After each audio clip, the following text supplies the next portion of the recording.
Welcome back to episode 63 of the Black Squadron podcast. I am BP. Joining me tonight is the one and only Todd and Darth Mari. Hello. Drowning in pre-orders, Todd.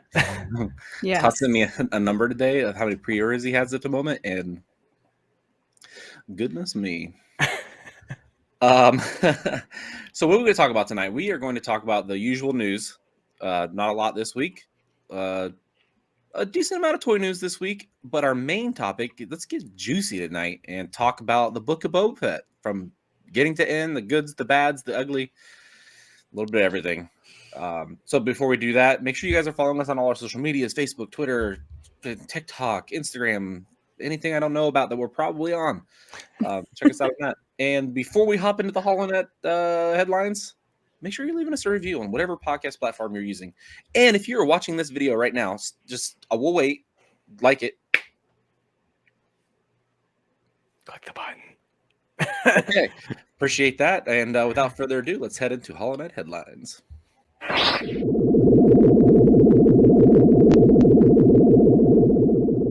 So, Holonet headlines, like BP said, not a whole lot of news, but we do have some pretty big-ish news, some good news. Obi-Wan Kenobi, the series that everybody is, the hype around it is next level. We finally have a release date for it. A premiere date is going to be May 25th. A lot of people were speculating May 4th because May 4th is on a Wednesday this year. Little shocked that May 25th is what they went with, other than the fact that it is the anniversary of when the original Star Wars came out, A New Hope came out, May 25th, 1977. It's also the day before Star Wars Celebration Anaheim's supposed to kick off. So very, very much they could do this, have this big premiere. I could either see them doing something at Celebration, like some kind of special group watch, or people are going to be group watching it anyway, which I feel like is kind of counter to what Disney Plus. They're like, you can't share it with people. Don't share your account. And everybody's going to be gathered in hotel rooms watching this all together. But I could see them either doing some kind of big special premiere event at Celebration, right before Celebration. If they wanted to go crazy, they could roll in and the very first day have a Kenobi panel and kind of ride that hype train right into Celebration. What do you guys think about this premiere day? Obviously, I think we're all on the show excited about this series. It's 6 episodes, which mixed feelings about that. But thoughts, BP, let's start with you. I feel like there has to be a reason why they skipped May 4th, aside from the anniversary date, to have it right before Celebration. If it just feels like they're going to do something at Celebration to justify it. You know what I mean? Whether that's whole cast there. Oh my God. I figured they were going to do something related to Celebration with this series. It would have been shocking if there wasn't something Kenobi related at Celebration, but to have it right before, it's interesting because a lot of people are going to be traveling that day before. The day before, a couple days before. I know I'll probably be out a few days before that, assuming it all happens. If anything, this is a confirmation that they're moving full speed ahead on Celebration, because I don't think they would schedule something right before Celebration and then be like, about that event we were supposed to have. I can't believe we're into February and they still haven't told us. It's just any sort of update would have been nice, but yeah, it's I definitely, there's got to be some kind of reason, especially since May 4th is on a Wednesday this year, and that seemed to be what a lot of people were expecting to be the premiere date. I mean, I'll take the 25th. It would have been nice to kind of have, the first half of the show out, and then we go into Celebration. They also might not be as confident in the show, maybe, and they don't want to have 3 or 4 episodes out before people gather for one giant Star Wars MegaCon. Like maybe it was on May the 4th, and then with how Boba Fett was doing, they were like, maybe not. I could see them having a couple different days that they were kicking around, and then sort of gauging how people are taking some of these legacy characters and the stories they're telling with them. If anything, I mean, some of the discourse around Book of Boba was intense. I can't imagine, if people don't like this Kenobi series, how awful it's going to be. I feel like there's going to be a full-scale revolt against Disney. Like, take Star Wars from Disney. Y'all aren't doing it justice. They gotta I think people need to go into this realizing it's not going to be an episode of the Clone Wars. It's not going to be Obi-Wan and Anakin just running rampant and being sassy with each other every episode for 60 minutes or whatever it is. I think people need to kind of rein back their expectations a little bit. That's what killed the book. It didn't help the Book of Boba Fett. People really thought it was going to be something and it wasn't. Yeah, and we'll talk about this a little later because I'm definitely in that latter group that has very strong feelings about Book of Boba.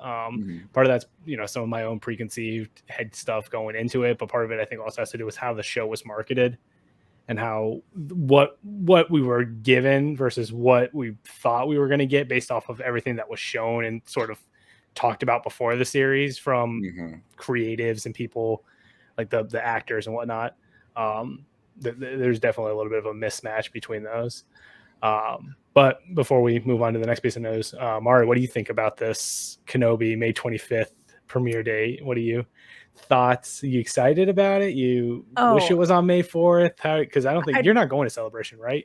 No, I very much wanted to, but there is a lot happening in my life this year. So even if I could have gotten tickets, I probably wouldn't have tried.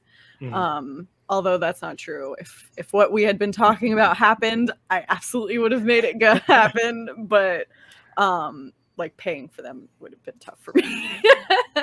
But yeah, no, I had hoped that it would come out May the 4th because I want to gobble up as much content as I possibly can. And having waited so long for Kenobi, no trailer, and I'm a spoiler-free person, but like I know that something is going to come out in a trailer, and so I'll like feed a little bit off of that. But yeah, so I wanted it May the 4th, but I'll settle for May the 25th, I guess. I'll be curious to see if they wait until May 4th to really even kick off any of the marketing. I think it would be stupid. I would imagine we get something maybe late March, early April. Yeah. But also Star Wars very much has this mentality like Star Wars can sell itself. They don't need to do any serious marketing, which I think is to its detriment at times. So I can see them being like, May 4th is when Kenobi marketing really starts. And we'll hit the ground running hard then. It's crazy to think about how well they do with Marvel, like the MCU. Yeah. Marketing and just Star Wars, they're just like, it's fine. It's definitely two very different marketing approaches, and I think part of that has to do with obviously Marvel's been around for a while, but the MCU aspect of it hasn't necessarily been around as long as Star Wars has. So Marvel, I feel like has this feeling that they need to constantly sell itself, where Star Wars very much is like, we're Star Wars, you're gonna come see this anyway because we're Star Wars. We'll see. I think it's gonna be interesting just because of the people who are going to be like super crazy about this show. If they're going to be at Celebration, most of them are probably going to be traveling. I know I saw a lot of people say like, I guess I'll be watching Kenobi at 3 a.m. before I get on my flight, or watching it on the flight or something like that. So well, it's important to remember for those folks that are traveling that day, Disney Plus, you can download anything and watch it offline. So you could watch it on the plane or whatever, however you're traveling. So I'll probably do that. I mean, not all hope is lost. I think I'll actually be there, so I don't have to worry about that. I'll like get on a plane and just fly to be in the same environment as everybody else. So yeah, Kenobi news, awesome, super excited about that. Next piece of news, we got a poster too. Oh yeah, we do. Oh, that's right. I forgot about the poster. What do you think of this poster? I completely forgot that we got a date and this poster. I know we were so hyped on the date. Like, what is that? Which really, again, we just talked about marketing. Like we were so excited about the date, we completely forgot about talking about this poster. I like the poster. I think it's simple. It's a little Space Jesus-y. Yeah, of course. Really and then is. people have been scouring that sand looking for hidden figures and hidden meanings. It's funny, like people saying they see Vader, and other people say they see Qui-Gon. I'm just like, you guys. I see Pac-Man. Yeah. Back there. up here there's an eye, a couple set of eyes and a mouth about to eat Obi-Wan. If you look closely, you'll see two suns. So obviously, this is confirmation that this takes place on Tatooine. I don't know. They don't do a lot on Tatooine though. It's actually an all-water planet. Yeah. Yeah, that's a sand beach, Todd. Please. It's Scarif. Thank you. It's actually they're going back to Scarif.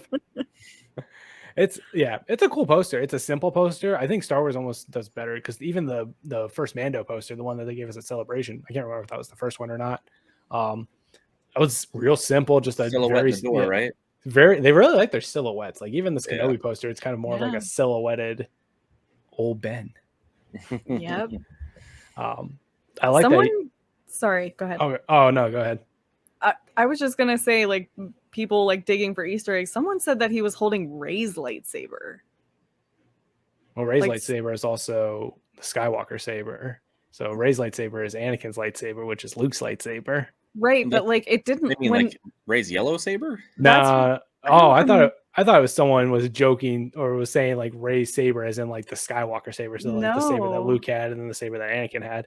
I follow a bunch of random like Star Wars Twitter accounts, and like Mhm. there's a lot of speculation accounts and stuff. But that was retweeted a couple times. Like, this is Rey's saber, and I was like, I don't think so. That'd be weird. That would be a weird. What? Yeah. I mean, if they did that, Well, they cool. did. It would give a backstory to that saber a little more, but Someone did say that Daisy Ridley was confirmed to be making a comeback into the Star Wars universe. Again, I don't know who confirmed that, so probably take that with a grain of salt. I'm looking at the blown up version of this poster on my phone because I'm a psychopath. That doesn't look like Rey's saber. It doesn't look like Obi-Wan's saber. It kind of looks like a blaster. Right. It doesn't. When I looked at it at the picture, I was like, that doesn't look like a lightsaber at all. what if we get like a Kanan-esque Obi-Wan almost, like how Kanan uses a blaster because he tries to limit using his lightsaber, and even in the comics, Obi-Wan really tries to limit his use of his saber and the Force and all that. So if they really draw some heavy inspiration on that, that could be cool, and we could see a blaster wielding Obi-Wan Kenobi. So uncivilized. So uncivilized. I just sent you guys the blown up version so you can take a look at your leisure. Sounds good. Well, speaking of leisure, that's a great segue into our next piece of news. Tee that one right up. We got a new book coming out called Star Wars, The Princess and the Scoundrel.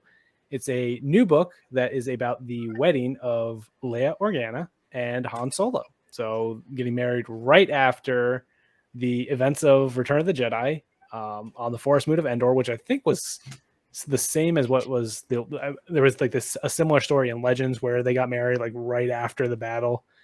So cool to see, maybe some parallels between Legend stuff and canon stuff. And then they go on a honeymoon, basically. And the honeymoon is on the Halcyon Star Cruiser, the luxury vessel that is, as many people now know, if you don't know, this big interactive immersive Star Wars hotel experience that they've been pushing hard. Now we have a tie-in book with some legacy characters that makes this Star Cruiser experience have a little more weight canon wise. And then of course things are probably going to go wrong and it's going to be chaos and it'll be your typical Han Solo messing everything up and Leia saving his butt kind of situation. I wonder if the fact that they're in the middle or they're in a war where two of the top commanders are taking a vacation will interrupt their honeymoon. It's I got a lot of mixed feelings about this. Like obviously I love more stories, love stories that fill in the gaps. Just the stuff we've gotten in novels and comics and everything about sort of this time frame. Like the war is still very much going on. The whole Aftermath trilogy, it's like the Empire is still very much fighting the Rebel Alliance back, and the Rebels are like they're winning, but they're still like having to fight and scrap, and it ain't pretty. So it's weird that they're going to have like this just still like everything's still going crazy and the war's still going on. Like they just defeated the Empire at the Battle of Endor, but we know that as soon as Palpatine is destroyed or is dead, give or take, never really gone. Give or take, yeah, allegedly, that they would just. It's I don't know. It's weird. I don't love this decision. I'm not super nuts about it. I don't know. I might read it, but it's not something that is really speaking to me just off of the announcement, and it feels very much like a heavy product placement. Yeah. Yeah. If it was not Han and Leia, I think I'd be perfectly fine with it. You know what I mean? It Yeah. just doesn't feel like it's something like the characters we've known, like literally our entire lives, would go on a honeymoon in the middle of a the war. Yeah. Yeah. Well, like Leia is very much like always in the comics, in the books, and everything is very much like, I want to do everything for the Rebel Alliance first, and puts sort of her duties as a general and a leader above most things. And Han's sort of always been the scoundrel kind of, I guess I'll tag along sort of thing. The other stuff we've given us to connect it to Disney, to the parks, has been essentially new characters for the most part. I mean, Hondo was in the Galaxy Edge comic, but Hondo's Hondo. You know, that's not gonna. That seems like something he'd do. It'd be where he'd be. And we got V and Captain Cardinal and new characters. Like, it just feels like this one feels grimy. It feels a little too forced, and I think a lot of people have that same feeling where they don't necessarily have anything against the story. They have ill feelings about how forced this kind of feels on the backs of something that is really just not super affordable for a lot of people. Yeah. It's not something that probably I'll ever do.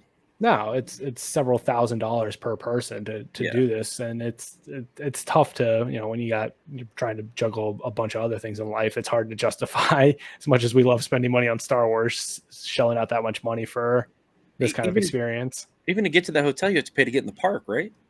No, everything's included with it. I think the only thing you have to pay for is like your flights and transport to get to it, but it's pretty much an all inclusive. It's like a cruise. Yeah. So it covers like an excursion to Galaxy's Edge, and but for the most part, you're spending all your time on this in this hotel. So I'm sure I'll see YouTube videos, hopefully. Live vicariously through others. Well, that's we've talked about going, so maybe one day I'll have insider knowledge of it. Gonna live vicariously. Just live stream the whole thing. Yeah. Tape a GoPro to your chest or something, or wear a hat. It'll be so dumb. They'll have like no recording devices. Yeah. Oh, yeah. So I'll get a lapel pin. Just a little Star Wars thing. Spy cam. Yeah. You're the master code breaker. Yep, that's me. So obviously, good to get new books. Don't necessarily know how I feel about this one. However, we're going to transition right into the next bit of news. And these are some books that I think people are going to be very excited about, but it's all about the High Republic. We've got some new details on stuff. We knew there was another wave of the High Republic coming. We got some new details recently. So first bit of news for that is that we are getting an Art of Star Wars: The High Republic. This is going to be written by Kristen Baver. Kristen Baver does This Week in Star Wars. She does a lot of stuff with StarWars.com, writing wise, puts out really great content. So really excited about her writing this. It's nice to see. Obviously, Phil Shostak does a lot of the art of books, and sort of he oversees a lot of that at Lucasfilm. But it is cool to see some of the different people that we see online and in different Star Wars mediums writing these books. I'm excited for this one because I obviously like all the art of books, but this one is particularly exciting because it's going to be a lot of sketch art from comics and the inner minds of the original crew who started this High Republic stuff. So this is a definite purchase for me.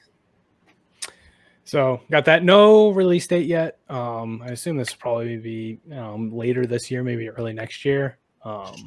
Probably closer to later this year, I would imagine, since they're already starting to have some. If you go to, I think StarWars.com's got some pieces of concept art that's in the book, and kind of a little sneak peek at some stuff. Next up, we got a peek at Phase 2 with a reveal of 3 new books and 1 comic. So Tessa Gratton and Justina Arlen are co-authoring the young adult novel Star Wars: The High Republic Path of Deceit. George Mann is writing a middle grade novel, Star Wars: The High Republic Quest for the Hidden City. Zoraida Cordova is doing the first adult novel in this new wave. That'll be released by Del Rey. So that's going to be Star Wars: The High Republic Convergence. And Claudia Gray is writing a Dark Horse comic that is Star Wars: The High Republic: Quest of the Jedi. That's awesome, man. Here, Star Wars and Dark Horse with new content is fantastic. Is this the first Dark Horse comic that for the kind of the reintroduction of Dark Horse comics? Is this the first? No, they've run some already. I believe the High Republic Adventures is Dark Horse. Okay, that sounds right. Yeah, our resident comic experts. Yeah, I could actually go. I have some, so I could go. I could go grab them. So I am still crawling my way through wave 1 of the High Republic, but I know BP, I'm sure you're gonna grab all of these, and you've really enjoyed the High Republic. Yeah, it's been really good. If you like Jedi, you need to get into this because it's all about Jedi, and the bad guys, the Nihil, are gnarly. Space pirate Vikings. Yeah, between Lorna D, who named her ship the Lorna D, and the Eye, like. It's good stuff. It's like the art is just cool. Like they look awesome and they're wily.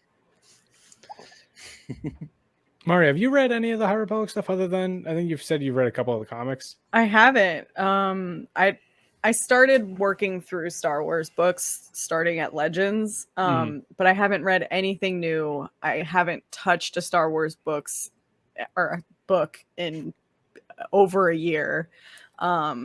And then I wanted to start the High Republic comics, but I don't have number 3, so I keep putting it off because I'm like a completionist and I want 3. I just want it. To anybody listening or watching, if you have number 3, please hit us up. Please. I will gladly pay a small sum of money to get this comic from Mari. I just want to read this series and I refuse to do so until I get 3. Just pathetic. I'm so dumb. The first 14 issues, I think they're at 14 now. So they do have a trade. They have a trade, so I could just like pick one up off the shelf and read it real quick. Just read number 3 in the trade and then put it back. Like, all right, I'm good. I can move on. Yep. So yeah, lots of great book news coming out. And the last piece of news is video game related. So this isn't a game that's new. This game's been around for over 10 years at this point. But we got a new expansion. This was announced a while ago, but it's officially live now as of the day that we're recording this. But Star Wars: The Old Republic's newest expansion, Legacy of the Sith, is now live.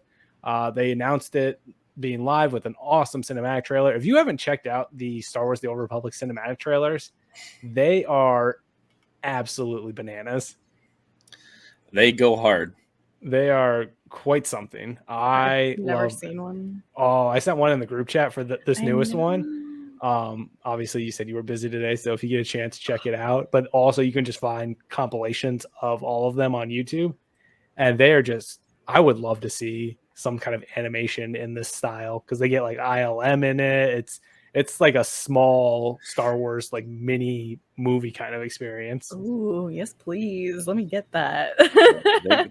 they always go super hard with the Old Republic trailers. Which is crazy because they don't match the gameplay at all. It's the biggest bait and switch when it comes to the cinematic trailers and what you're actually experiencing in the game. Because the game's, for people who don't know, is an MMORPG, so it's a lot of very grindy, very go from point A to point B, do quest, go from point B to point C, do quest.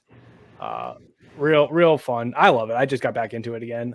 This expansion is a continuation of previous expansion that was a war between the Galactic Republic and the Sith Empire. There's a bunch of new things that were added in this expansion, so you can combine combat styles. So if you want to be a Jedi that can force choke people, you can do that now. If you want to be a bounty hunter that also has a sniper, like our boy Din Djarin, which that's 100% what I'm going to be doing probably tomorrow, or I have Monday off, so I know I'll be doing this all day Monday. Oh yeah, it's President's Day, right? Yeah, next Monday is President's Day, so that's 100% doing that. Is I'm picking up a second class, grabbing a bounty because that's what I mainly play as a bounty hunter. So I'm like, oh yes, Din Djarin in the Old Republic, yes please, thank you very much. But it's a cool game. If you haven't checked it out, it's free to play for most part. Obviously, to get these expansions, you have to pay. You have to be a subscriber. It's one of those subscription based like WoW. Well, But when I downloaded the first one, it said you could get each expansion. They were just $10 a piece. if you just subscribe for 1 month, I'm You pretty did sure tell you that, unlock everything. Right. So I downloaded it and haven't had a single minute to be able to play it.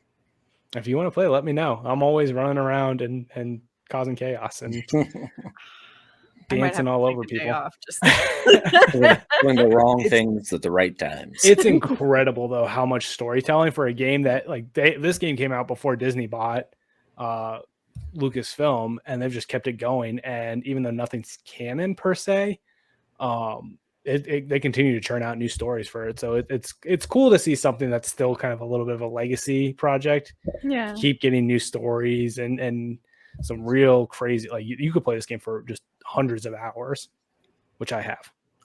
Oh, good. This is my new World of Warcraft. Oh, it's basically like the level of storytelling is, you got over 10 years worth of storytelling and DLC and all kinds of craziness in it. So you're welcome for the rabbit hole that you're about to jump into with this game. Thanks, Todd. I do my best. But on that note, it's we managed to talk a while on not a whole lot of news, but I was like, this will be real quick. And then next thing you know, but we're going to end it on that. And I'm going to toss it over to you, BP, for the cargo hold. As always.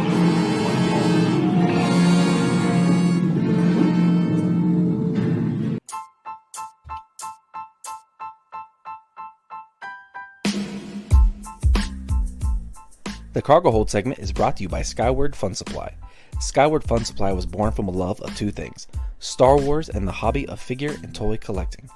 They are a company that truly knows how fun the hobby of action figure and toy collecting is, because they are collectors too, with over 30 years of experience in the hobby. Every item from Skyward Fun Supply is guaranteed to be in mint condition. Head over to www.skywardfunsupply.com and use code BSP10 to save 10%. All right, cargo hold. You know that's how this goes. Well, if you're new here, you don't. But if you're a long-time listener, we start cargo hold off with our pickups from the past week. Usually Todd beats us all, but I think I might have won this week. My pre-order list might be. Your pre-order list is ridiculous. We're not going to count that. I was going to say that doesn't count, Todd. So I'll go. Actually, Mari and I will go first at the same exact time. I went and put a red hat on to match Mari's hair because we're matching shirts on. Yeah. Black chrysanthemum. Looks like a Black Sabbath band shirt from the 70s. Yeah. Oh, big pickup from Boxed Lunch. Is that what it was called? Box Lunch. It was like 30% off. I was like, and it was a targeted ad. And I was like, you got me. You got me. You got us. I was gonna say they got BP and then BP got me. All right. I'll go next. So back in 1999, I collected a lot of the KFC, Taco Bell, Pizza Hut giveaway stuff, or Happy Meal, whatever they were called. And I've started to recollect it just because it's like I love it. I love the packaging. I love everything they did. I just big fan. I don't want to like show you guys because there's so many of them and they're huge and I couldn't possibly have them over here, but I've started to recollect the entire set of the cup toppers. So like the half character top and the bottom of the cup matches. I put him upstairs. I was going to bring them all out, but I put him up on his mall shelf. So there are 12 of them. I have 9. I'm missing Anakin, Watto, and Sebulba. So whatever it is with that was KFC. No, that was KFC, I think. I don't know. I guess I just didn't go there as a kid. But I got them all set up. I love them. The nostalgia hits real hard when I look at them. I have 2 available for trade if you have Anakin, Watto, or Sebulba. I have Nute Gunray, which is still sealed in the bag. And I have a Mace Windu with straws. So if you have those and you want to do a little trade ski, I'm all ears. Also got, you know what? We talked about this like the last couple weeks with Hasbro's mess and finding toys in the stores. Has driven me back to the belly of the beast that is Funko. And I feel like all roads lead back to Funko. All roads lead to Funko. So I got the Den and Grogu on the bantha. Oh my god, it's so cute. It weighs a solid 6 pounds. Like, it's hefty. Dang. It's a thick boy. He's got it's really detailed. Like, the bantha looks incredible. Yeah, it does. Holy crap. I've got Look at I've got the eyes. blurg one, and it's incredible how detailed they get with the animals and the creatures in those ones. I also got this. Ooh, twinsies. The Art of the Mandalorian Season 2. Haven't popped it open yet. Looking forward to doing that this evening. Toss that to the side. And last but not least, I got an offer on eBay to buy something for like $6 free shipping out of the blue. And I was like, yep, okay. Is that a Darth Maul? It's Darth Maul watch. Sounds like somebody got me a present. You can't even tell time because there's a thing. It's like a sticker over it. So it's not really a watch. That's so weird. It's like a decorative watch. Yeah, and the band is actually half clear. Like there's a acrylic layer over top of the design. This is so the weird. weirdest thing I've seen in a while. Star Wars 100% related. made for children. Yeah. Without a doubt. And grown adult Star Wars collectors. Yeah. Yes. That will keep it in the package. So I think that's all I got other than pre-orders. And then I bought some stuff that's not here yet. So that'll be for next week. All right, Mara, what you got, girl? Well, aside from my chrysanthemum shirt, I'm a sucker for free shipping. And when I can get additional money off of Star Wars junk, I always will. So I also got this Star Wars light. And I may have also gotten a Darth Maul shirt, which is currently in the wash. But yes, so I actually got something this week. You jerks. Yeah. I feel like anytime you're like, I bought something, BP and me are just like, good. I got this one little thing, and you're both like, "Oh, that's so cute." Every time I remember she my buys first something, toy. when she buys something in my brain, it's like, are you going to kill me? I'd certainly like to. I just slowly get another wrinkle and become one step closer to becoming Papa Palpatine. Yep. Todd walks around his house with a hood on, just cackling. Where did this cane come from all of a sudden? Oh my goodness. All right, So, Todd, yeah, what'd you get? That's it. Yeah. So I'll start off with something light, little nice, little easy. So I went to Target because I always seem to go to Target because I'm always on the hunt for new toys, and I picked up a Bo-Katan TVC, even though I already have one, because I wanted her loose so that I could, because I bought a bunch of other pre-orders. Open. I hate myself that I've become the SNL skit because I swore I would never would, and now I am, and I feel like my mother is so disappointed in me. She's not. I love you. Thank you, Mom. I didn't realize though these, and I don't know if you can see without me It's a little jacking my camera up for the audio ones. I didn't realize though that the heads for TVC aren't like Black Series that comes with the helmet and you just put the helmet over the figure.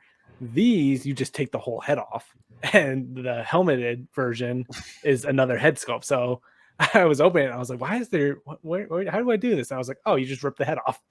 So you can mix and match your TVCs. Basically. So if I took the Den and Grogu Walmart exclusive TVC out of the package and took the helmet off, that's the head. Maybe.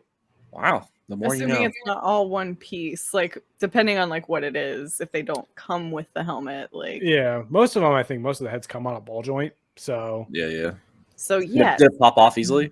oh yeah, it was. I popped off another one by accident because I don't know if I talked about this last week, but I bought a whole bunch of pre-order figures and they all came, and I got the Navarro Cantina set. So for the video watchers, you can see it's kind of on this top shelf right up there. That Baby Yoda is not to scale. It is not. It is actually the Baby Yoda Funko is actually the size of the Navarro Cantina. It was a deleted scene where they accidentally let the Grogu puppet be too large. It's the from the Macy's parade. Exactly. They were really feeling that whole Godzilla vibe. So yeah, so I got that, and I was doing something, and I think I accidentally popped off Moff Gideon's head, and I was like, oops, let's put that guy back on there. No, go ahead and leave that one off. So future, I'm telling the future of the series. Next thing I got was, this isn't even supposed to be, you're not supposed to be able to buy this yet, but the Din Djarin and Grogu Arvala 7 Black Series figure from Target, the muddy, not really super like weird. Yeah, the Suka comes with the Suka egg, comes with like a baby Yoda. I don't know if you guys can see, but it's like Grogu doing the Force. Yeah. His Pram, Muddy Mando. It is weird because the undersuit, the flight suit on this Mando is clean, but the rest of the armor is dirty. So definitely interesting choice from Hasbro. The back looks really nice. Get the little side box art that looks really nice. You know, I don't think that's real mud. I don't think so either. But yeah, so this technically, according to the Hasbro live stream that they just had, this is supposed to be a no pre-order, straight to purchase on like March 27th, I think is the day.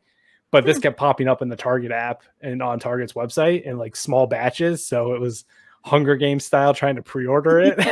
And it got ruthless. Like, let me tell you, the amount of people that I saw, I was sitting there because I'm part of this because, again, I drink the collecting Kool-Aid of I was sitting there with like the Target app open, and I would, every time I would go out of stock, I would hit the notify me when in stock, and I would just hold my phone while I was like working during the day, and I would see like the Target little notification pop up at the top, and it was like a rat race sprint to try and go from like click it. I got it down to a system where I was like, click the top button, click the add to cart, click the order, and then just trying to do that for like 5 hours. Super painful, but got it. Todd killed 7 Jawas to get that. I may or may not have committed many war crimes against the Jawas. Jawa stole some stickers from me at Rhode Island Comic Con, so this is borrowed loosely. I also got the Art of Mando season 2. I opened this up real quickly before the show. I love have you taken the dust cover off to look what the book looks like? I have, and I love it. I put it right back on. And big ass spiders in my house. You don't like spiders. So for those who don't know, it's the dust cover is the ice spiders, but this thing is just incredible, man. The detail. I'm trying to see if I can find a good little picture to show. This is a little scenery, but I just the concept art in this thing is just gorgeous. I can't wait for the Book of Boba one because of the concept art they've already shown us. Okay, you got your girl on the deck, Ahsoka Tano. Oh man, so good. They did, again, fantastic job. I was very much not someone that got into the art of books when they first started making them, and then when they did the Art of Mando season 1, I was like, gotta get this, and then I've just sort of kind of backfilled my art of collection, and they're all phenomenal. Love every single one of them. And the last thing I got was a little bit of a targeted thing, but it was, those Amazon treasure truck notifications. Like, I don't know if you guys have ever done it. Like Amazon, they do it. It's called the treasure truck. And sometimes it's like discounts or like special things that you can't get anywhere else. And I didn't grab it. I left it in my cupboard. But they did a Boba Fett coffee mug for like right after the Book of Boba Fett came out. It's like, do you want to drink out of Boba Fett's helmet? Well, now you can. Yes, I do. So it's like a mug that's like half of Boba Fett's helmet. And I 100% saw the text message that was like new treasure truck, and I was like, yes. Thank you. I have a Vader version like that. Like, it's similar. Mm-hmm. I have a First Order Stormtrooper, C-3PO, and Star-Lord. I've got BB-8 and the Death Star as well. It doesn't seem very practical to drink out of, but man, does it look cool. It's a pain in the butt to drink out of those things. Yeah. I was like, this thing looks horrendous to drink out of. That's just going to be a cupboard decoration. The Death Star, not so much. It's just round, but yeah. Anything with curves or anything, it's like, nope, you're not getting anything out of this. If I drink out of the Star-Lord one, it more gets on my face than pretty much. So I don't use it anymore. And the last thing is just I pre-ordered a bunch of stuff, and I know we'll talk about that coming up here soon. I logged my entire collection recently, and the number of things that I have pre-ordered, kind of made me sad because I was like, man, it would be so cool if there wasn't this gigantic backlog of pre-orders. But also I was like, man, there's so much money that's just waiting to hit all at once, and it kind of scared me for a minute. Please don't happen at once. I was like, oh man, this is going to be some painful days coming up. All right, so let's get into the new stuff that they announced over the past couple of days. So what was it? FanFest, Hasbro Pulse? Yeah, so it was like so Hasbro does these live streams from time to time. This one I think was in light of that, or in lieu of there not being a toy fair because Toy Fair yeah, New York was canceled. So this was kind of, I think, a little bit of a fill-in for that at a smaller scale. But yeah, they do these fan first. They call them fan first. Sometimes they're on Friday, so they're fan first Fridays. This one I think was a Wednesday, so it was fan first Wednesday. Makes sense. They just fan first and slap the name on it, and they do them for all the Hasbro. They do them for they do them for Transformers. They do them for Star Wars. They do them for Marvel. So this was it seems they rotate like every couple of weeks between who gets what IP gets the fan first. I got an email today from Hasbro, and it was the title was "A Treat for You." I was like, "Oh, you're gonna give me a discount or a deal on something?" And no, the treat was for me to pre-order something. It's a treat. That's not how this works. You get the treat; they get your money. That's how this is. You buy this treat for yourself. It's pay to play. Some of the new announcements. So we got a slew of archive series announced. Let's take a look at these real quick. So we're getting what I think is a New Hope C-3PO. I believe the leg was chrome. We're getting Dengar, which I've never had a Dengar Black Series, so I might pick this one up. We're also getting an Emperor Palpatine, and once again, Lando Calrissian. I guess they're just trying to, like, if we can't fill the shelves with new stuff, let's just fill it all with Landos. You gotta keep those pegs warm. Yeah. And a couple other things were announced for Black Series, which one of them is an Amazon exclusive Cad Bane from the Bad Batch. This is not from the Book of Boba Fett. Y'all didn't show me this. This one was just announced day of us recording this. Well, okay. Todd and I were literally mid-conversation. He's like, "Oh, did you see this?" Guess I'm getting that. This is Amazon exclusive, and I believe tomorrow for us, Mari, at 1 p.m. Pre-orders go up. It's Amazon, so Godspeed. This is another not Book of Boba Fett, a real swing and a miss. We're getting a Black Chrysanthemum comic version, and it doesn't come out until 2023, and I don't think it's the beginning of 2023. So if you look at this figure, it's very little for Chrysanthemum. It's very obviously, I don't even think it's a repainted Chewie. I think it's a repainted the Gaming Greats Wookiee that we got recently. So he's not beefy at all. Like it just honestly, guys, it does not look good. And no. I'm wearing a Chrysanthemum shirt, not buying this figure, despite the comic art on the box. Yeah, I'll be curious because obviously I think this was probably in production well before Book of Boba came out. And we got to see Chrysanthemum in Book of Boba, but it's a swing and a miss. I love the box. The box looks cool. Yeah. It goes with the other kind of comic tie-in ones that they've done, but it's not a good looking figure. Yeah. $27, by the way, just FYI. Yeah, I wouldn't spend that on that. It's just under deluxe pricing for a very non-deluxe figure. I'm gonna pull it back up. Even his gear is too big for him. Yeah, it's falling off him. He looks like he's been on Weight Watchers for a couple months. It's too big for him, and the finish on it looks weird. He's very shiny. I was reading, somebody just straight up said they took the Chewbacca one and spray painted it black with gloss. With the gloss, yeah. Yeah, it's not good. Not a good one. Hopefully, I'll be curious to see what the numbers are with this because I'm hopeful that this one doesn't do well, so we don't get future some repaints make sense, like the Clone Troopers and anything where you can take the same mold and just put different stuff on it, and it fills the role of another character. Like you can get the 212, the 501st. All those guys look basically the same. They just use different color schemes. But this one is definitely could have used a new mold, some different deco. Yeah, they could have done a lot more with this figure than they did. Yeah, all around, not just the figure itself, but the release date being, I think, mid 2023. So let's talk about that for a second. So they have the figure mold. Obviously, they've repainted a Wookiee they've already had. They have the art for the box because it's from a comic. They have the box because they just did a whole set of these with Maul and Luke and animated Boba Fett. Like, what's taking the year? Because they have all these things.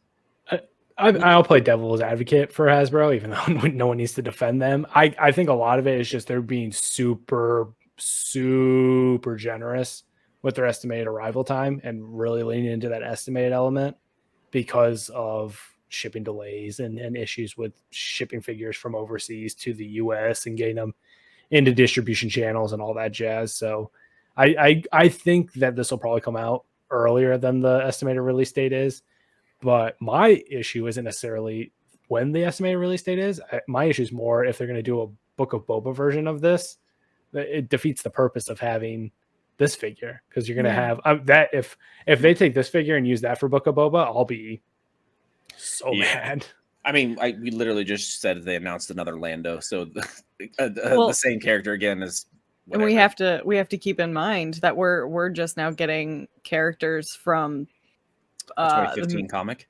Yeah, well, Mando season 2. Like, they haven't even released yet, so it could be 2 years before we see a Book of Boba Fett Black Chrysanthemum. So, not from. I bet you Funko Pop's one out here soon. Oh, it'll be a deluxe jumbo one, dude. If it is, I'm buying it, hands down. Yep, 10-inch Black Chrysanthemum. I'm back, Funko.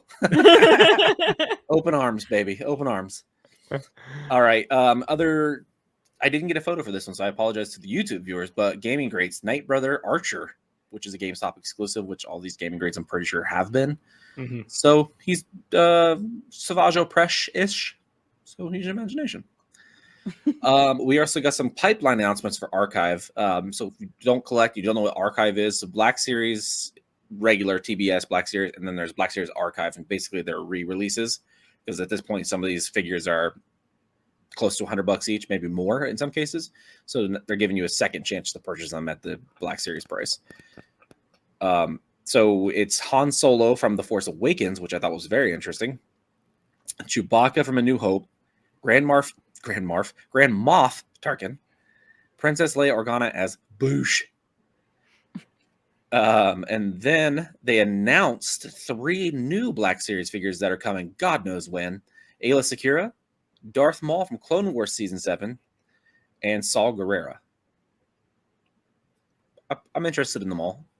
Maul and Saul make sense because they just re-released a bunch of the Rogue One characters. Mm-hmm. So I'm sure they're going to keep building that out in the Rogue One main Black Series line.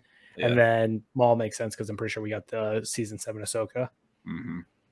So, and it just looks cool, man. Oh, you can't have enough Maul in your life. It's true. Get mauled.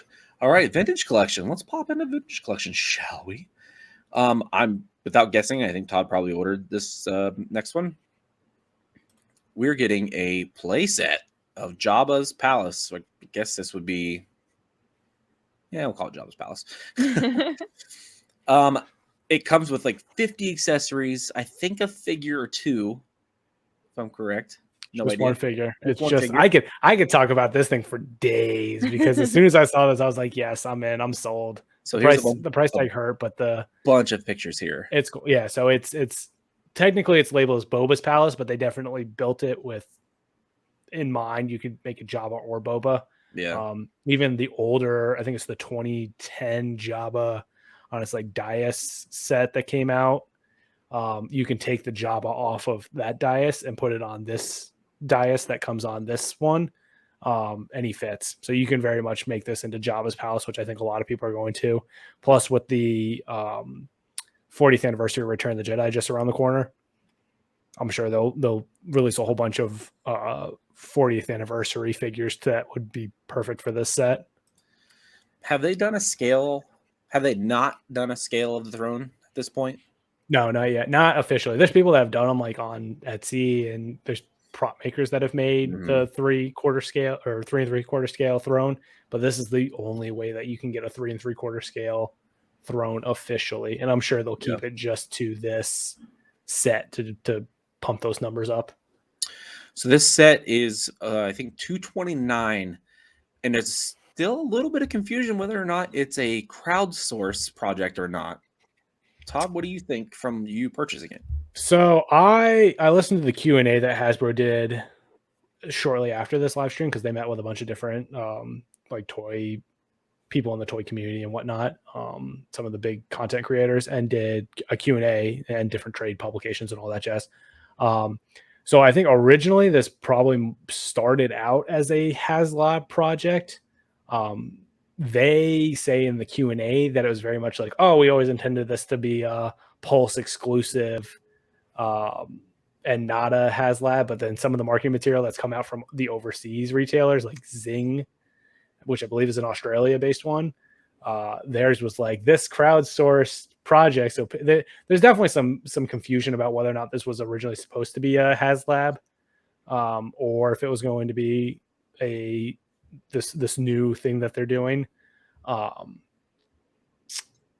But either way, I'm fine with what they're doing. It's interesting because this, I feel like, is them dipping their toe into doing almost HasLab quality products, but not doing the backer funding requirement.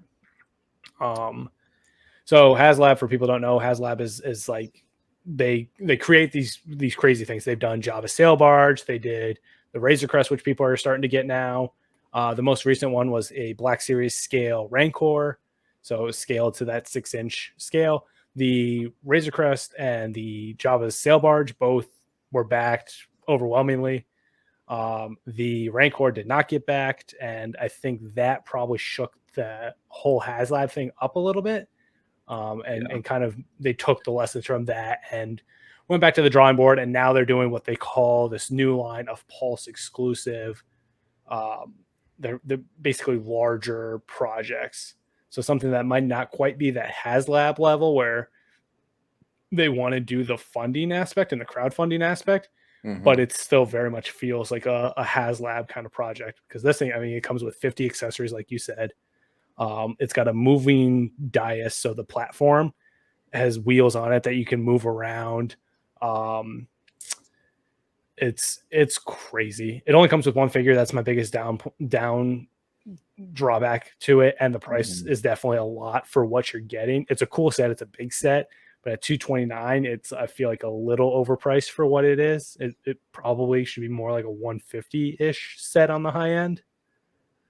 But it's cool. I like it. I pre-ordered it. I know people that pre-ordered too. I think Jeremy from Skyward Fun Supply, he pre-ordered too. He's a big TVC guy, so people are going to do this with the Book of Boba Fett figures, and they're going to do it with Return of the Jedi. So it's cool. It's a cool set, and I'm kicking myself for not doing the Razor Crest, and obviously those are going for stupid prices on the secondary market. Like, I think it was $350 to back the Razor Crest. And people are selling them for $1,000 now. Yeah, it's nuts. So I look forward to coming over and playing with the playset, Todd. I'm going all in on the playing aspect of TVC. Like, I started out with Funko, and then I became more of a Black Series collector, and I've really gotten more into TVC, and I'm loving TVC way more, man. It's so much more fun to take these figures out and have things to scale with them. And like the Navarro Cantina, which I've got gripes about this because they use some of the different elements that are a little meh on it.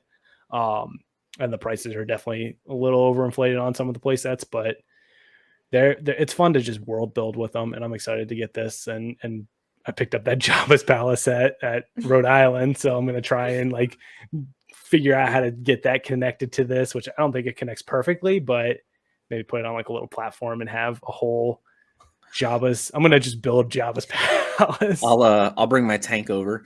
Yeah, exactly. It'll be like just two kids playing in the backyard with all their toys. Todd's girlfriend's gonna come in. Get out! You playing with your dolls again? No, they're action figures. All right, we got a lot more TVCs to get through. They announced a 501st Trooper from the Clone Wars, not from the Book of Boba Fett, even though that just is very timely. This one looks pretty cool. Like Todd said, with Bo-Katan, it comes with two separate heads, a new sculpt, I believe, which looks pretty cool. I love the TVC, the artwork, how they photograph them and put them on these cards. Love it. They also, I think, announced this Yoda. The Yoda was already announced, but it went up for pre-order. There was a couple, like it was Wave 32 of the Black Series, and then I think this was the only TVC that went up for pre-order. But they like officially announced them up for pre-order during this live stream. They also finally brought out the Costco Reeves Target exclusive, which both Todd and I got this today. This was the most pain-free Target exclusive purchase I've ever made. It was 3 minutes, maybe. For you, it was. For me, Yeah, Todd. for Casca and the next one that I'm sure, I don't know which one. No, this one. So the next one that you're showing, Axe Woves, he was a horrendous pre-order because he did not go up when all the other ones did. And he went up 2 hours late. So I was just sitting there again on Target waiting for 2 hours because he sold out. I mean, all these figures sell out of pre-orders like after 15 minutes or so. Mhm. So if you miss that small window, you're not getting this figure until it maybe hits shelves, and then you might find them in a store. Yeah. And another TVC they announced, Space Boston, aka Miggs Mayfield. I can't tell, but that face sculpt looks horrifying. I don't think they did a great job with this head sculpt, so I'm just going to keep the Tank Trooper helmet on him. Pop the helmet on. So we have the Miggs Mayfield, which the Miggs, the Casca, and the Axe are all Target exclusives. And if you're listening to this, well, now you're listening to it, it's up and gone. They also announced a couple for the pipeline coming down the road, which is Anakin Skywalker from Attack of the Clones TVC, and a Mandalorian Commando, which I don't remember which one it is. I feel like it might have been a Maul DeLorean, but I don't remember. I don't know if I still have the picture on my phone. But either way, it's coming. So the next up is Lego. And of course, Lego and Funko are just going hard, or just by comparison, doing their job. Announced this. What do you know? Jabba's Palace. I'm sensing a theme here. What do you know? Would you like Jabba's Palace in 3 3/4? Well, now you can get it in Lego form. Y'all like Lego? So you get this massive set, of course. I believe the throne even can yeet bib off there, so that's pretty cool. You get 7 figures with it. Look at these bad boys. I don't know who Pink Hair McGee is, but she looks cool. I'm here for it.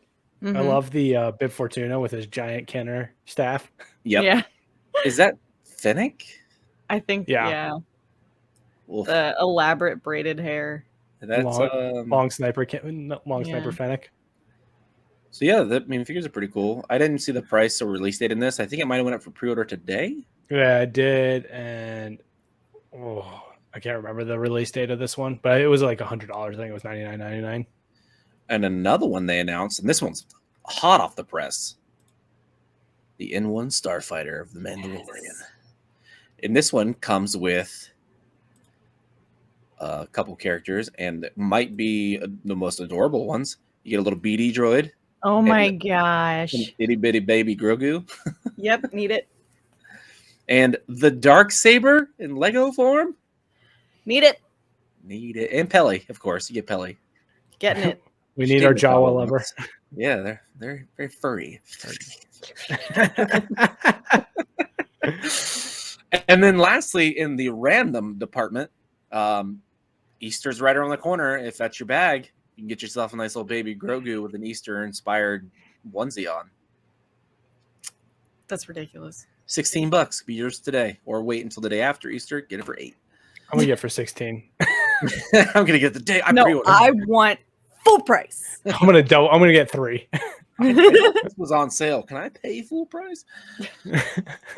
All right, so that was a lot of cargo hold. Hope you guys enjoyed it because we love it. But now our main topic.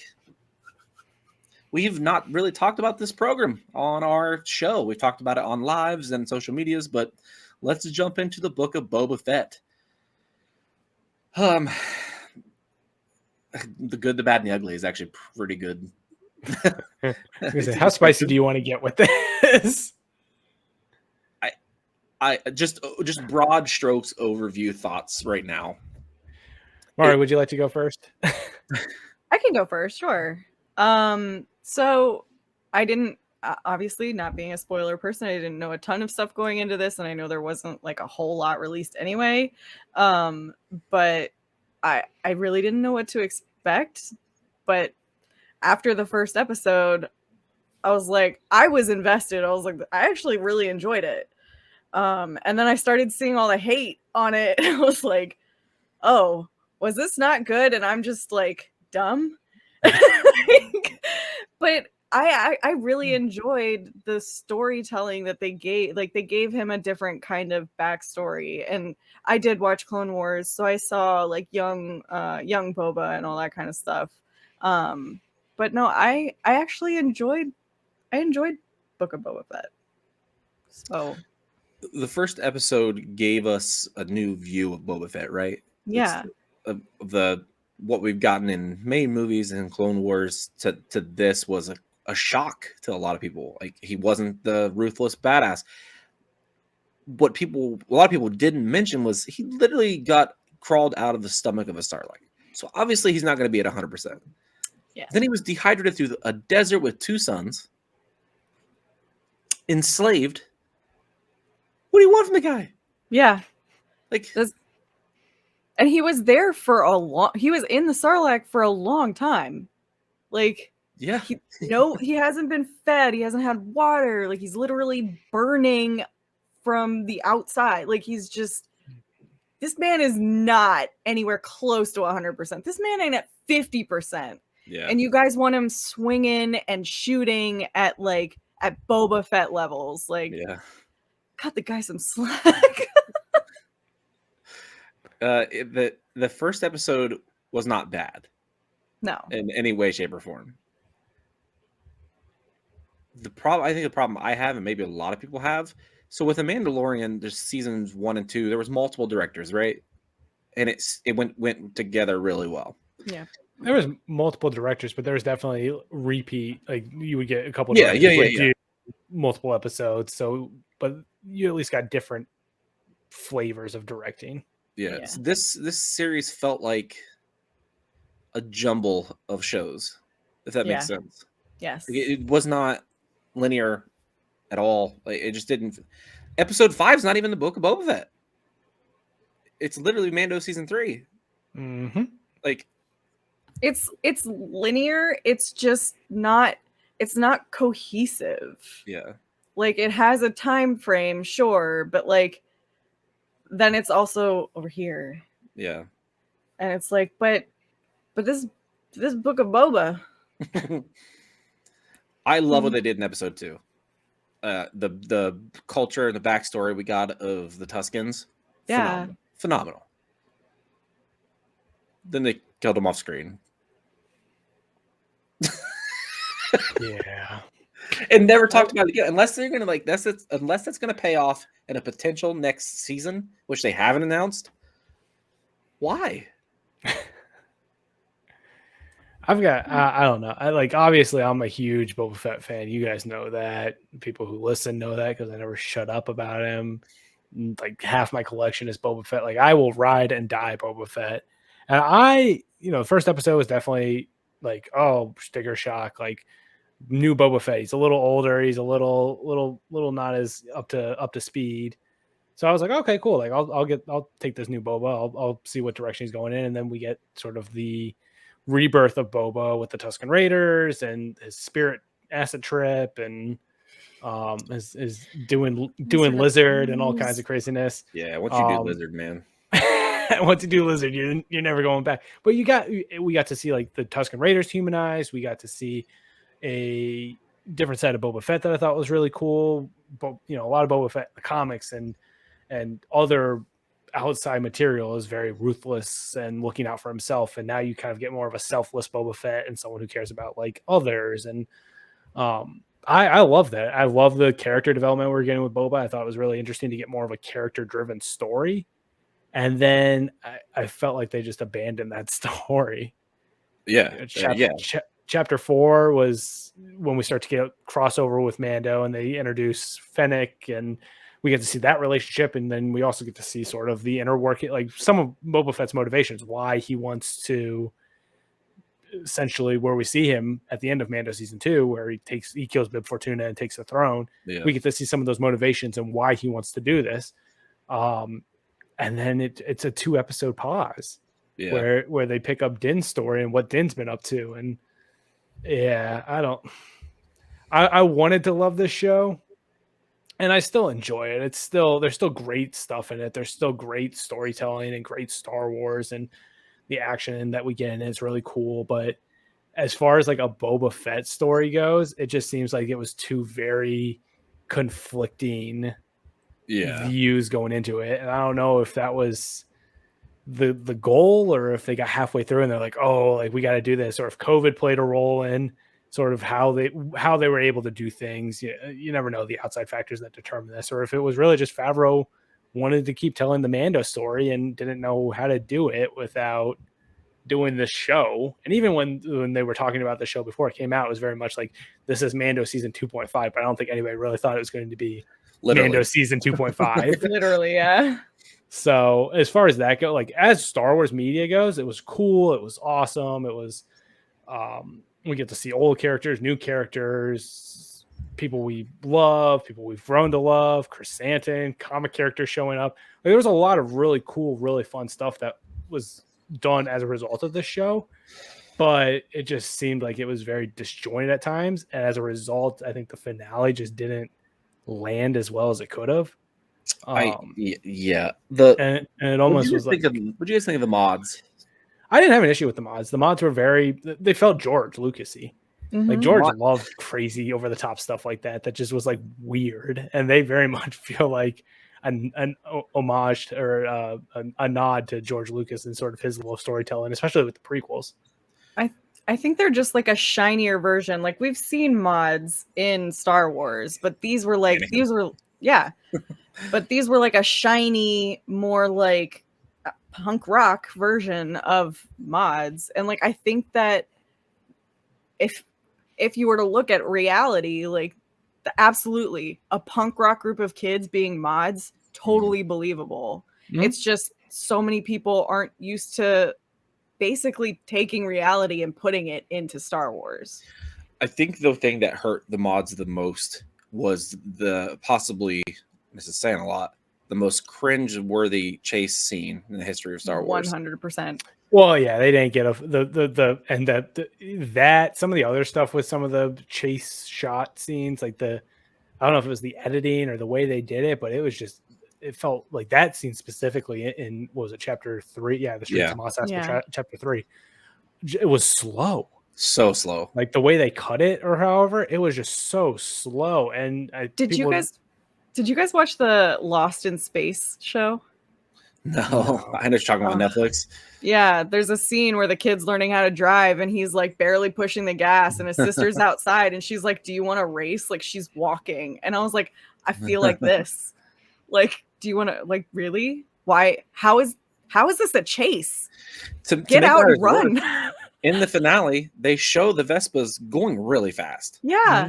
So, like, I don't know. It definitely did no favors to that crew. And whatever sunscreen the main girl was wearing, like, she was pale as shit on a double sun planet. Like, she's got some good stuff. Listen, goths know how to avoid the sun. That's true. Like, she does. I know people gave the guy who did the spin move a lot of shit, but literally 7 minutes before that, Din had a really unnecessary spin in the middle of the street. Okay, I'll defend Din's spin because Din's spin is him backing up to Boba, so he's protecting Boba's back. So from a strategic perspective, that spin, I'm going to spin my finger around, makes sense. But no, there's a lot. People eventually got to the point with the show where they were looking for things to complain about. Oh, yeah.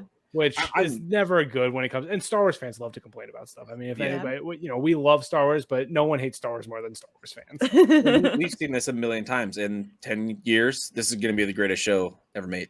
Yeah. Well, even like Mando season 2 and Mando season 1, there was stuff that people picked at were like, this is dumb. This makes no sense. Like, why would they do this? Like, people find stuff to complain about because people do it for clout. People do it for pushing reviews and the reactions to stuff.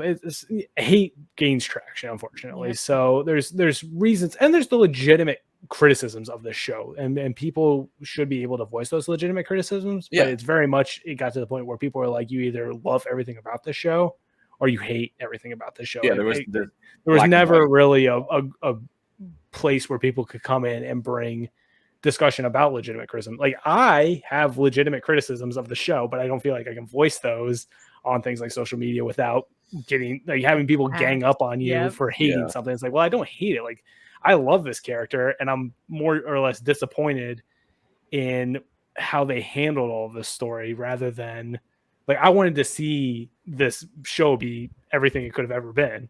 And it almost felt like it got sort of handicapped at the knee at points for other storytelling purposes. I am starting to wonder if Din and Boba are not the main characters and that the main character is over Mari's right shoulder. I honestly believe that. I think Grogu may be the main character of all these shows, and that it's going to lead to eventually Grogu being the leader of Mandalore. That's a pretty bold assumption. Oh, that would be wild. Because so far everything's been revolving around him. And this is my biggest criticism of this show is the decision that they went with Grogu. So chapter 6, we get, was it chapter 6? Yeah, it was chapter 6. Mm-hmm. We get Luke building his new Jedi Order. We get Grogu. We get Ahsoka. It was directed by Dave Filoni. It makes sense. We get all these elements from the Clone Wars into the show.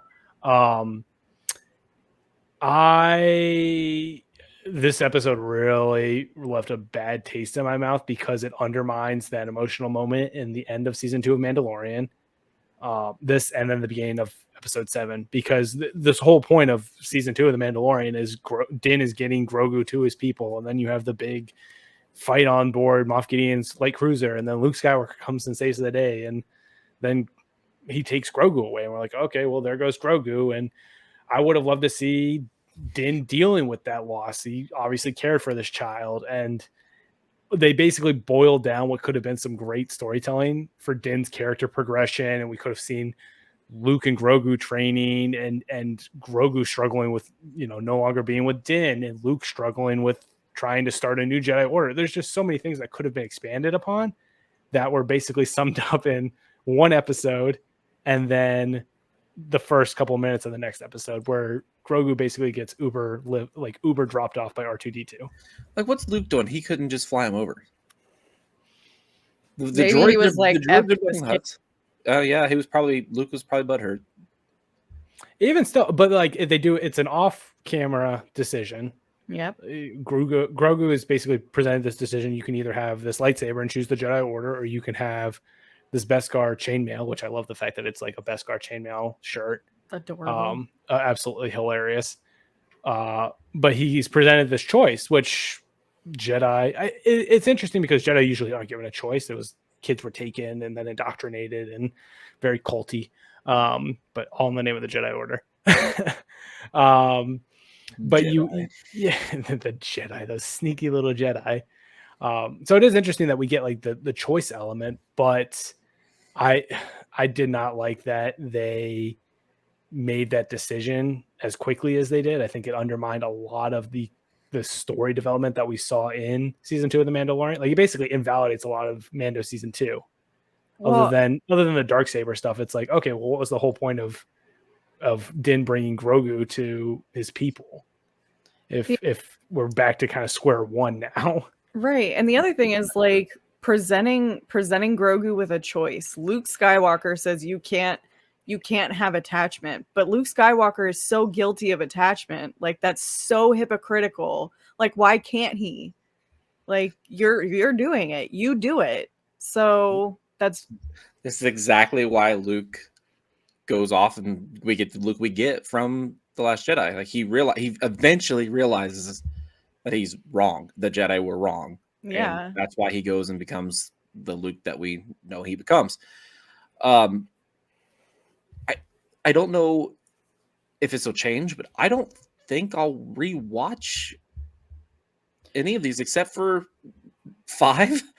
Yeah, that's and maybe 7. There's just a lot of stuff happens that I really like in the finale. Yeah. The destroyer droids, like the big guys, they're concept droids from the Scorpion droids. Yeah. Really cool. Black Chrysanthemum gets his absolute ass kicked, but still kicks equal amounts of ass. I think my biggest problem with 7, and it keeps me on the fence, is just like there's so many editing errors. Like Chrysanthemum gets attacked, he limps in on a broken foot. Like, his foot is backwards. If you watch it, he's dragging it. Yeah. Suddenly he's cool. He's running full sprint, no problem. Yep, totally fine. And then when the Rancor comes in, rips off one of the arms of the Scorpion droid, pops its eye out, slams it, and when he picks it up, it has its eye. It has both arms. Which I'll cut them some slack on some of the editing stuff because I will not. they were doing this all during COVID and Yeah, we all got problems. Yeah, but I'll give them some slack with that. I mean, that's if I'm gonna pick battles with Book of Boba, it's gonna be over story. It's not necessarily gonna be over editing errors, but they shouldn't have editing errors. But we had Gene Guy and Mando, so but that's what they were even saying. Like they took extra time to edit these to ensure that Gene Guy didn't happen again. And then you get stuff like what happens in episode 7. It's kind of like, what? You said that you took the time to make it the best that it could be. Oh shit. You know what? This episode is dedicated to the Beefy Boys, the Gregorian Guards, RIP. Oh yeah. the only ones to go out. They went out in a blaze of glory. Pour one out, man. They squealed to the end. Of all of Boba's faithful helpers, they're the only ones to get to. They never got shot. They never got hit. They just backed off a cliff. Yep. Classic. They went out with the Wilhelm scream, the piggy Wilhelm scream. Yep. Yeah. What about you guys? Do you think you'll rewatch anytime soon? No. I've rewatched some episodes, and I love Mando. I love Book of Boba. The storytelling falls flat in some parts for me, but I still I love the character, so I'm going to watch the show. It's very much like this is the only way that, as of now, that I'm going to see Boba Fett in anything other than the movies and it's some snippets in the Clone Wars. But it's just a shame that I feel like there's so much more the show could have been. Yeah. That it's hard because obviously, we're not creatives. We're not in the writing room. We don't know maybe the bigger story that they're trying to tell. But at the same time, these shouldn't necessarily have to rely on the bigger story. Yeah. We shouldn't have to rely on Mando season 3 to pick up Boba Fett's story, even though Mando season 2, I think, is very much what started a lot of this. Because Mando season 2 is very heavy on pulling in other characters to eventually start their own shows off of. So Boba Fett upstaged Mando in episodes of his own show. So it's a little bit of give and take with some stuff. Yeah, I mean, I look at the episode in Mando season 2 where Boba Fett is back and he just absolutely beats the life out of everybody and is so cool, and everyone, that is what the Boba Fett everybody kind of expected to see. And the marketing for this show and how it was presented, it was like, oh cool, Boba Fett and Fennec are going to be sort of navigating the crime world of Tatooine, and it's going to be gritty and kind of heavy and dark. And then what we got wasn't necessarily that. And I'm really upset that Fennec really got sidelined in this show as a co-lead. I forgot she was in the finale until the very end when she's just randomly running off, killing the bosses on the other side of town. I totally forgot she was there. And then she was there again. I was like, and that's, I was wondering what she was doing the whole time. Okay, she saves the mods. Where were you the rest of that? She was just practicing parkour on her way to point A to point B. We can't not mention live action debut of Cad Bane, which was so cool, but also so incredibly short. Yep. Which the show and the way the show ends, and this again, I feel like I just dump on the show, even though I don't want to be super negative about it, but the show struggled with not having a real villain. The villain was the Pike Syndicate, and the big bad is this unnamed Pike leader. And then you introduce Cad Bane with 2 episodes left, and you introduce him at the end of chapter 6. Mm-hmm. He would have made a fantastic villain. You introduce him in chapter 3 and have Boba kind of dealing with Cad Bane back and maybe some of the history between them, because they very much have history between each other. I think this even canonized the animatic of their infamous shootout, because Cad Bane's got a metal plate on his head now. At least they mentioned the fact that Boba said, "I'm not a child anymore." So they've interacted as well. I think even in the Clone Wars, there's the episode where they're both in the prison together. Yeah. So they know of each other. They've interacted with each other. Cad Bane's obviously much older. I think he's like 70 something now in the canon timeline. Boba Fett's much older now. So you got these two kind of grizzled veterans of bounty hunting. But it would have been so much cooler if he was the big bad of this season rather than just some unnamed Pike leader. Yeah. So let's reshuffle episodes here. So let's say we remove the Din episode, move 5 to 3, and make it a Cad Bane killing the Tusken Raiders episode and Boba finding out. Then the Streets of Mos Espa, then the Gathering Storm. I guess you take 6 and put it the end of 6 at the end of 2 to bring Cad Bane in. Yeah, we could work on this all day and make it make sense, right? It's just it would have the show really just seems like it struggled with trying to figure out how to tell the story that it wanted to tell. I also think that the Rancor at the end was shoehorned because they introduced the Rancor so early and didn't know what to do with it. Because, let's think about this: the 3 of us are under attack downtown Tatooine. We have a Rancor, untested, or we have a fire spray that we destroyed an entire biker gang with. Wouldn't you get the fire spray and just bomb the piss out of them? The whole idea was like, we don't want to have collateral damage, and then it's destroying all of Mos Espa with King Kong. The Rancor. That's what I was thinking. He was like, I don't want, like, these things will destroy the city. I don't want that. And then he brings out his Rancor, climbing over buildings while simultaneously crushing everything. Like, but you just said... It looked cool. Like when he first came up, it looked really cool. They did the reveal where it comes up. Yeah. But his ship would have made significantly more sense. And I can't not say how dumb of a move it was for him to try to fly his ship into the Sarlacc pit in like episode 2. Yeah.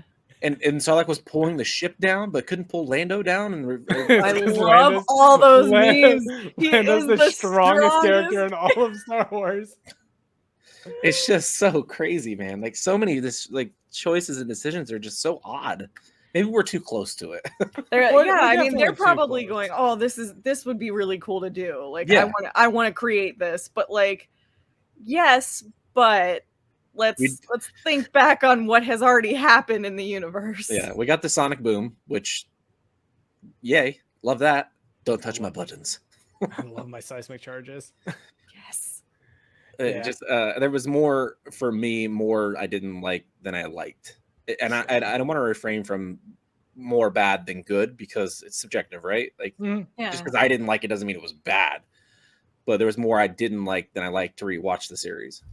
Right. It was very much the decisions that they made, and they talked about this a lot, and I almost felt like it was a good thing, but now I'm starting to think of it was a bad thing. But whenever Robert Rodriguez and Favreau and those guys talk about how it's like them going out back and playing with their toys, this show very much felt like someone going out back and playing with his toys. Yeah. And I'm starting to think maybe that's not necessarily the best thing when it comes to Star Wars storytelling. I think having just all these cool things is cool, and it looks cool, and people love some of the stuff how it looked. Like seeing Luke Skywalker again, a young Luke, which the CGI and the effects in the whole show were great, but the way that they redid Luke for this show was incredible. The effects that we saw with Grogu doing flips and getting all crazy with the Force, it was fantastic. I mean, mad props to the entire part of Lucasfilm. I think it's ILM. Yeah, the show looked great. Like it looked incredible. But yeah, it very much was like people going out back playing with toys and just couldn't get in a rhythm watching it. And I don't know, some people complain that the flashbacks took it away. I thought the flashbacks were great, and I love them. It was a cool way to show younger Boba versus Boba now, and the flashbacks probably were the most cohesive.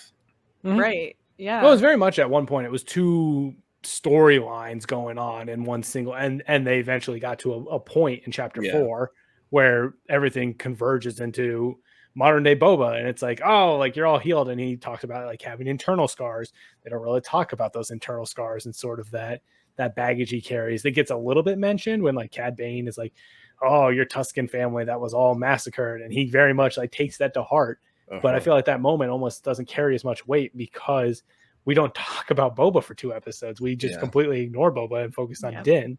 So all this character development and emotional impact and emotional development of Boba's character is sort of just sizzles out, and then he shows up in the finale. It's because they were focusing on the main character, which is Grogu.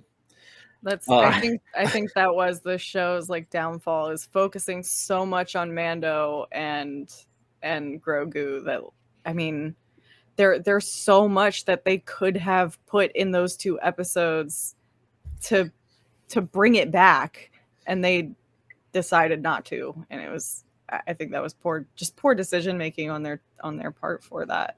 Yeah, I do really think that this show we're going to end up on Mandalore with these characters at some point. Absolutely. I mean, they've got all the pieces that they're setting up for some big thing. My worry is that with Grogu back in the picture, it very much is they feel like they can't tell this story without including him. It's because he's the main character. He is the main. Well, think about it. He's a foundling, right? Yeah. So until Din's gone, he's a foundling, and like, he's going to become he's going to live 800-900 years. Like, if you're going to have a ruler of Mandalore, why not have one that can live for practically ever? Give him some sweet little armor. Get him out of this potato sack, for Christ's sake. Never. Like, dude's just rocking this tater sack, man. Merchandising. Yeah, let's get him out of the tater sack for a minute. So overall, if you had to give it a grade, let's do letter grades. Let's get, elementary school with this beast. F through A. Mari. Overall. No wrong answers here. A C-. Coming in strong. I love it.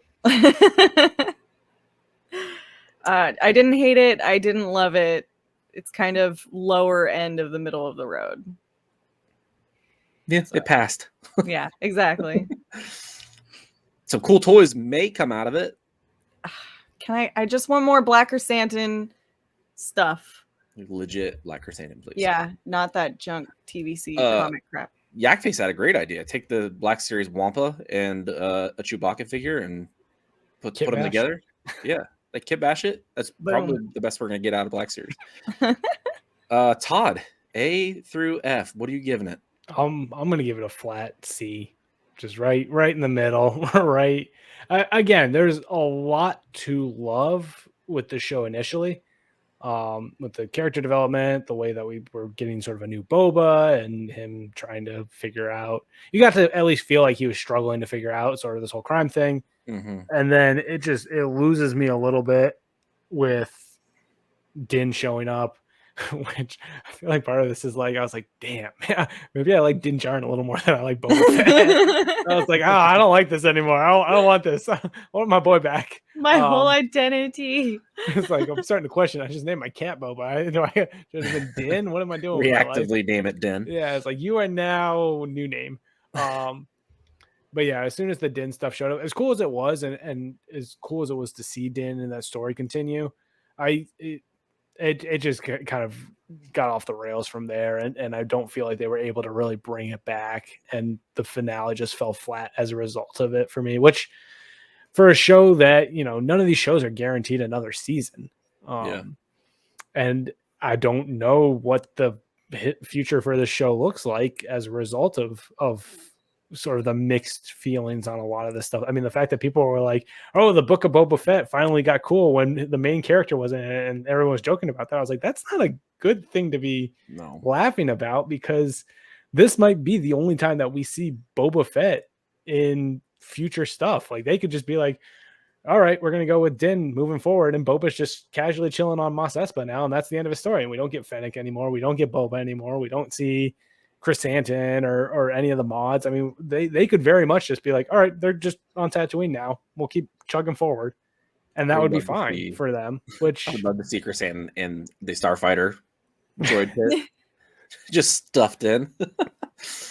Yeah, I mean, it's just flat C for me. I wish they had done things a little differently, and hopefully we get a second season where they don't necessarily have to do as much backstory telling, and and can really just focus on Boba and I don't know, maybe take some of the lessons learned from this round of shows and apply it to future shows. Otherwise, I feel like we're going to get kind of in this same rhythm of it's just gonna. I feel like it might get stale at some point. Yeah, It's slightly damning that Andor season 2 was announced already, and Boba Fett season 2 has not been announced. yeah. And Mandalorian season 2 was announced prior to or the first season of Mandalorian. So not a great look so far for possible season 2. I think the show would benefit greatly from season 2, that they can work off what they've made somehow. I think overall they were trying to establish Boba Fett as a different character, right? People change, and he's been through a lot. Like, he's been through a lot. Yeah. He literally went through a Sarlacc. That changes the man, from what I understand. Nearly being digested for 1,000 years. I can't speak from personal experience, but you're telling me you don't know what it's like to be swallowed by a giant pit in the ground? Yeah. And have my skin burning. Just slowly roasted alive. I love the Cobb Vanth stuff. The deputy wouldn't shut up, and the Cobb Vanth. It's like, what is this man doing? So he deserved it. If anybody in Star Wars deserved it, it was that guy. That guy had it coming. The after credit scene and finale just showing us that Cobb survived, and he might be Robo Cobb moving forward. I don't know who Thundercat is, the mod doctor. He's a real person in real life. He's a musician, bassist. Mm-hmm. Cool. he seems to be a really part of the Star Wars canon now. Like, he seems to be a big deal. He saved Fennec. He's saving Cobb. But it still wasn't enough. I'm with you guys. It's a C for me. I don't think I'll watch anything outside from the Den episodes. Yeah. So I guess what could have been? I don't know. The blip of Boba Fett, the blurb of Boba Fett. You guys remember that time of Book of Boba Fett? No, we don't talk about Book of Boba Fett. We don't talk about Boba anymore. That black hole in the history. We don't talk about Boba. Have you been listening to Encanto recently? It's always on here. I got a 5-year-old. Same. So that'll do it for us this week. I mean, I'd love to know what folks who are listening or watching this think of the series. I just feel it's so polarizing, right? Like, yeah. I've seen people who are like gung ho, like 100% greatest thing they've ever seen. I've seen people on the other side who, to be fair, those people will always see the wrong or the bad. Yeah, and they're exhausting and neither here nor there. So if you want to talk about this, please do comment on the video, shoot us a message on social media, join our Discord. Let's get nuts. You want to get nuts? Let's get nuts. I think I put that in every episode now, and I kind of love it. We just need the actual scene from Batman. Yeah. Actually, I'll do that for next week. Let's just stop rambling. We've been doing this for a while. So until next time, remember, the Force will be with you always.